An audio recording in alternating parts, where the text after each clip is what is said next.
Good morning. आप सबका इस मैथमेटिक्स प्रोफेशनल के चैनल में वेलकम है। आज हम 9th क्लास के मैथ्स की बहुत ही इम्पॉर्टेंट थ्योरम करने वाले हैं, जो कि है prove that sum of angles of a triangle is 180 degree. अब इस थ्योरम को करने के लिए हमें कुछ कंसेप्ट्स का पता होना ज़रूरी है। पहले, ट्रायंगल किसे कहते हैं। दूसरी बात, एक ऑल्टरनेट एंगल्स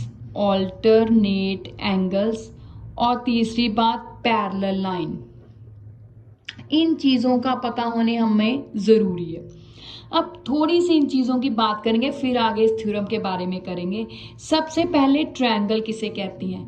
ट्रायंगल एक 3 साइड्स वाली फिगर होती है, जिसकी 3 साइड्स होती हैं और साथ ही साथ 3 एंगल्स होते हैं। ये सबको हम छोटी क्लासेस में इस चीज़ के बारे में पढ़ लेते हैं पहले ही। तो हम उसी एक फिगर को बनाने लगे हैं। ये मेरी बन गई ट्रायंगल, ठीक है। 3 साइड्स हैं और इसके 3 एंगल्स हैं। कौन कौन से?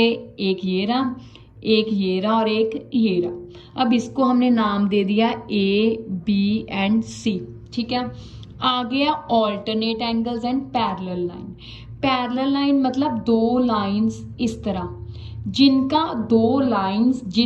आपस में हर पॉइंट पे डिस्टेंस जो है बराबर हो।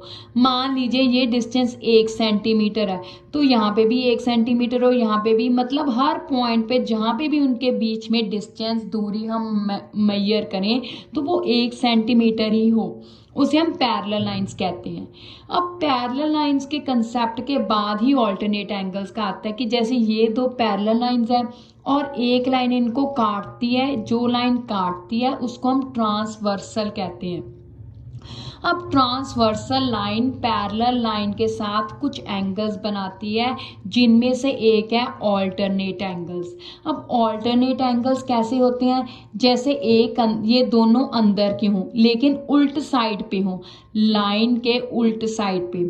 ये दोनों जैसे 1 और 2 ऑल्टरनेट एंगल्स हो गए, या ये 3 और 4 भी ऑल्टरनेट एंगल्स हो गए। या अगर बाहरले देखें तो ये ला बाहरला, अब इसके उल्ट साइड पे बाहरला ये रहा, तो ये भी हमारा ऑल्टरनेट एंगल्स हो गए। तो इन चीज़ों को यूज करके हमने इस थ्योरम को प्रूव करना है। तो चलिए अब इस थ्योरम की बात करते हैं। इस थ्योरम में क्या कहा गया है कि सबसे पहले ट्रायंगल, ये रहा ट्रायंगल, उसके एंगल्स वो ये रहे 3 एंगल्स, उसका सम मतलब जोड़ किसके बराबर प्रूव करना है? 180 डिग्री के। अब इस तरह के थ्योरम हो या ज्योमेट्री का क्वेश्चन हो, इसको प्रूव करने के और लिखने का एक प्रोसीजर होता है। प्रोसीजर में सबसे पहले बात आती है गिवन की। गिवन मतलब कि जो चीज हमें दी गई है। अब इसमें क्या चीज हमें दी गई है? हमें सिंपल एक ट्रायंगल दिया गया, तो लिखेंगे एक ट्रायंगल ABC, ठीक है। ये चीज दी गई है तो उसको हमने गिवन में लिख लिया। अब आगे हमने लिखना है टू प्रूव। टू प्रूव का मतलब है कि हमने क्या चीज प्रूव करनी है। क्या प्रूव करनी है? इन तीनों एंगल्स का सम 180 डिग्री। तो पहला एंगल A, एंगल का साइन कौन सा होता है? ऐसे L, plus angle B plus angle C is equals to 180 degree. अब इस चीज को प्रूव करने के लिए हमें एक कंस्ट्रक्शन करनी। अब इस चीज को प्रूव करने के लिए हमें इसमें कुछ अपनी तरफ से ड्रॉ करना पड़ेगा। जो चीज हम अपनी तरफ से ड्रॉ करते हैं या ऐड करते हैं उसको हम लिखते हैं कंस्ट्रक्शन। जो चीज हम अपनी तरफ से करने लगे हैं उसको हम क्वेश्चन के लास्ट में खत्म करेंगे। अब क्या कंस्ट्रक्शन करने लगे हैं? हम A पॉइंट से एक लाइन ड्रॉ करने लगे हैं BC के पैरेलल। इस लाइन का नाम हमने रख दिया DE। हम A पॉइंट से एक लाइन ड्रॉ करने लगे हैं जिसका नाम DE है। उस लाइन की खासियत क्या है कि वो BC के पैरेलल है। अब पैरेलल है तो इसका मतलब ऑल्टरनेट एंगल्स वाला कंसेप्ट यहाँ पे हम यूज करेंगे, ठीक है। तो यहाँ पे क्या लिखेंगे? Draw a line DE such that DE क्या है? पैरेलल टू BC है, ठीक है। अब आगे आ गया प्रूफ, मतलब इसका सोल्यूशन क्या है। तो देखें अब ये जो एंगल है अगर DE इसके पैरेलल है, ठीक है, तो इसका मतलब ये ऐसा बन रहा है, ये DE बन गई और ये BC बन गई। और यहाँ पे ट्रांसवर्सल ये लाइन AB ऐसे अगर मैं इसको एक्सटेंड कर दूं, बढ़ा दूं, तो ये AB पूरी बन गई ना लाइन। तो इसका मतलब ये देखो तो ये AB बन गई, ठीक है। तो इसका मतलब ये कौन इसको कुछ भी नाम लिख लीजिए, पहले ये लिख लीजिए 1 2 एंड 3, ठीक है। अब ये कौन 4 और 2 ये दोनों आपस में बराबर हो जाएंगे, मतलब ये लाइन के उल्ट, एक इस तरफ है दूसरा उल्ट साइड है, तो दोनों एक दूसरे के उल्ट है, तो कौन से कोण हो गए, कौन से एंगल्स हो गए, ऑल्टरनेट एंगल्स। तो इसका मतलब एंगल 4 एंगल 2 के बराबर होगा क्योंकि ऑल्टरनेट एंगल्स है, ठीक है। क्योंकि DE BC के पैरेलल है, DE पैरेलल BC है। अब ट्रांसवर्सल लाइन कौन सी है, AB, तो AB is a transversal line. तो इसका मतलब अब यहाँ पे हम ऑल्टरनेट एंगल लगाएंगे, कौन से है, angle 2 is equals to angle 4। Reason क्या है, ऑल्टरनेट एंगल्स, ठीक है।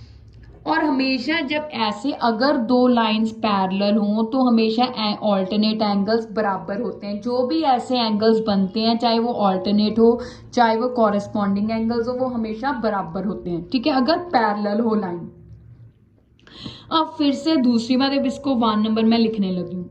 अब फिर से देखें DE BC के पैरेलल है, पर इस बार हम ट्रांसवर्सल कौन सी ले रहे हैं, ये AC को मैं बढ़ा दूं तो ये लाइन ट्रांसवर्सल बन गई। तो अब यहाँ पे कौन सा एंगल बन रहा है, एक 3 बन रहा है और एक इधर मैं एक और लिख लेती हूँ 5। तो 5 बराबर 3, ये भी लाइन के उल्ट साइड है, तो इसका मतलब ये भी ऑल्टरनेट एंगल्स है। तो यहाँ पे फिर से वही लिखूंगी DE पैरेलल BC, पर यहाँ पे ट्रांसवर्सल कौन सी है, AC इज अ ट्रांसवर्सल।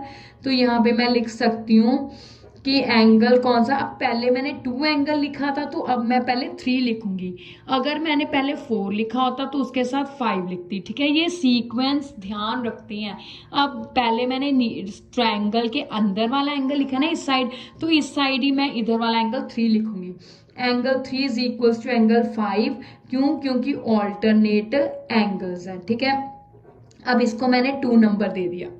अब इन दोनों को मैं ऐड करूंगी, ऐड 1 एंड 2। मैथ में जब भी दो लाइंस ऐड करते हैं उसका मतलब लेफ्ट साइड को लेफ्ट साइड में ऐड करना है, राइट साइड को राइट साइड में। अब लेफ्ट साइड में 2 एंगल है प्लस एंगल 3, इधर एंगल 4 प्लस एंगल 5, ठीक है। अब देखोगे कि मैं कहती हूँ ना कि सीक्वेंस ध्यान से रखते हैं। अगर लेफ्ट साइड में अंदर वाला एंगल लिया है तो दूसरी लाइन का भी लेफ्ट साइड में अंदर वाला ही लेना है। तो देखिए अब 2 एंगल प्लस 3 है तो 2 प्लस 3 हो गया। अब इसमें कौन सा एंगल नहीं है, एंगल 1 नहीं है, तो यहाँ पे भी 4 प्लस 5 है। तो यहाँ पे पूरे एंगल को बनाने के लिए बीच में कौन सा हिस्सा चाहिए, 1। तो इसका मतलब मैं दोनों साइड क्या लिखूंगी, add angle 1 on both sides, मतलब दोनों साइड में एंगल 1 को ऐड कर दो।